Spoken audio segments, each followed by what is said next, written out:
अगर मैं आपसे कहूं कि क्या कभी आईपीएल के पहले ही मुकाबले के अंदर बीच मैदान में बेईमानी होते हुए देखी है? अरे वो मुकाबला जहां पर आरसीबी और एसआरएच अपना पहला मुकाबला इस सीजन का खेल रही हूं।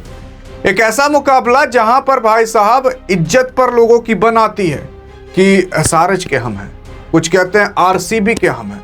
अरे उस मुकाबले के अंदर अगर आपको साफ बेईमानी दिखाई दे तो हाँ, क्योंकि इस मुकाबले के अंदर कुछ ऐसा ही हुआ था और अगर ये ना हुआ तो आज परिणाम कुछ और होता।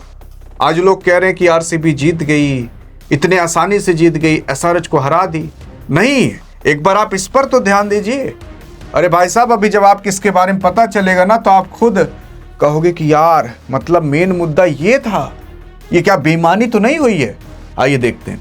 यार देखो, यहाँ पर पहला मुकाबला आ रहा था जहां पर रजत पाटीदार इस बार कप्तान थे, आरसीबी के पिछली बार भी थे, लेकिन इस बार एक नया कप्तान आपको दिखा था जिसे छोटा पैकेट बड़ा धमाका के नाम से जाना जाता है और वाकई में इस मुकाबले में भी हुआ था। अरे ईशान किशन भाई साहब आपके, ईशान किशन से भी भाई साहब चमकती हुई किस्मत आपके रजत पाटीदार साहब लाए थे, जो कि टॉस जीत गए। टॉस जीतने के बाद रजत पाटीदार ने कहा कि हम पहले गेंदबाजी करेंगे, क्योंकि सबको पता है कि शाम को ओस पड़ने लगती है, बॉलिंग करने में थोड़ा दिक्कत होगी और इस वजह से हम क्या करते हैं कि पहले गेंदबाजी कर लेते हैं, बाद में उसके बाद बल्लेबाजी करके मैच को निकाल देंगे। और जैसा इनकी सोच थी वैसा हुआ भी। लेकिन अगर आप देखने की कोशिश करोगे तो भाई साहब यहाँ पर ना एसआरएच की टीम जब आती है आपकी तो जैसे लगता है कि विकेट देने के लिए आई है। चौके छक्के से ज्यादा तो शुरुआत में विकेट गिरते हैं। अरे जैसे लग रहा था कि भाई साहब यहाँ गौती भाई तो नहीं बैठे हैं। गौती भाई इसलिए यार क्योंकि जब अभिषेक शर्मा आउट हुए तो उसके बाद भेज दिया गया नीतीश कुमार रेड्डी को। आपने देखा होगा ना जब Travis head Abhishek Sharma out हुए, क्योंकि लोग सोचे थे क्या पता हेनरी क्लासन आएंगे, ईशान किशन, नहीं नीतीश कुमार रेड्डी आ गए। लेकिन भाई साहब वही इनकी सबसे बड़ी गलती थी। अरे जो जिस पोजीशन पर सेट है कम से कम उस पर तो भेजो। नीतीश कुमार रेड्डी को ऊपर भेजकर उनको भी ले भी थे। अभिषेक शर्मा का आना और जाना लगा रहता है, यहाँ पर आए और गए, और ट्रेविस हेड भी इसी में ही ले भी थे। और जानते हो कौन ले बीता था इन सब को? नीतीश कुमार रेड्डी, ट्रेविस हेड, अभिषेक शर्मा को। अरे भाई साहब एक ऐसा प्लेयर जो आरसीबी के लिए अपना पहला मुकाबला खेल रहा हो, जेकब डफी। और मैं आपको बता रहा हूं, अगर यहाँ पर जॉस हेजलवुड अपनी पैर की चोट को लेकर बाहर ना हुए होते तो जेकब डफी आरसीबी के अंदर ना आ पाए होते। और भाई साहब न्यूजीलैंड का खिलाड़ी है, लेकिन जो काम किया है आरसीबी के लिए ना जल्दी कोई कर नहीं पाता।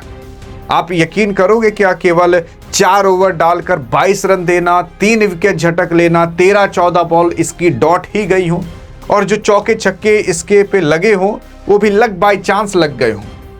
ऐसा बंदा बॉलिंग कराया था। यह है जेकब डफी, जिसने आज दिखाया कि भाई साहब किस लेवल का ये प्लेयर है। शुरुआत के ओवर के अंदर इस बंदे ने निकाल दिया था मैच को। अरे जब Abhishek Sharma, Travis head out हो गए तब बड़े स्कोर की उम्मीद ही एसआरएच नहीं कर सकती थी। ये 2 ही 3 प्लेयर पर तो कूदती है एसआरएच, एक तो Abhishek Sharma, Heinrich Klaasen, Travis Head और ईशान किशन। ये 4 को निकाल दो ना तो मुझे तो नहीं लगता कि आप किसी का नाम भी ढंग से जानते होगे। हाँ जी हाँ, मतलब नाम जानते होगे, ये तो अब जान गए होगे, लेकिन इससे पहले नहीं जानते होगे। ऐसी एसआरएच की टीम अगर ये 4-5 प्लेयर को निकाल दो। लेकिन हाँ, अगर देखा जाए तो ये बेईमानी कहां से हो गई? अरे बेईमानी इनके टाइम पर नहीं हुई थी। यहां पर अगर आप देखोगे तो जब हेनरी क्लासन खेल रहे थे तो हेनरी क्लासन 22 पर 31 थे, ठीक है। ईशान किशन भी उस टाइम खेल रहे थे और ईशान किशन 34 पर 72 थे। हेनरी क्लासन एक शॉट मारने की कोशिश करते हैं, सेफर्ड बॉलिंग करा रहे थे। सेफर्ड भी अच्छा खासा पिटवा चुके थे, इनके ऊपर प्रेशर था क्योंकि 1 ओवर के अंदर ये 16 रन खा चुके थे। इनको दूसरा ओवर दिया गया था। जब ये दिया गया तो जब वो सेफर्ड अपनी पहली गेंद डाले तो उसके बाद यार ये हेनरी क्लासन यार एक कैच उठा दिए, मतलब शॉट मारने की कोशिश में, ताकि थोड़ा रन बढ़े। तो जब इन्होंने शॉट मारा तो वहां पर फिल साल्ट खड़े थे।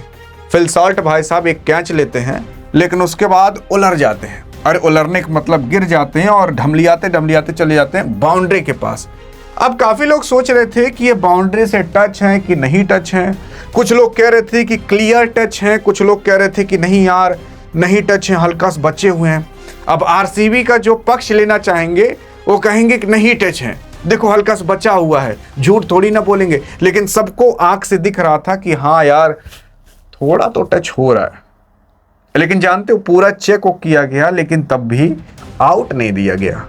यहीं पर ही मुद्दा फंस जाता है। मैं आपको और भी दिखाता हूं कि आखिरकार क्या हुआ था। ये देख सकते हो कुछ इस तरीके से कैच लिया और उसके बाद जांच पड़ताल हुई।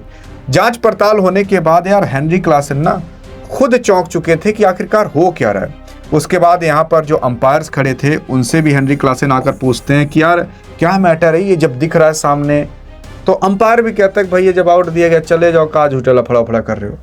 बाकी अब आपके ऊपर छोड़ते हैं कि आप बताइएगा कि हेनरी क्लासन आउट थे कि नहीं, क्योंकि अगर ये बंदा आउट ना हुआ होता ना तो आज परिणाम कुछ और होता। आज क्या पता एसआरएच के स्कोर बोर्ड पर 270 280 हो सकते थे।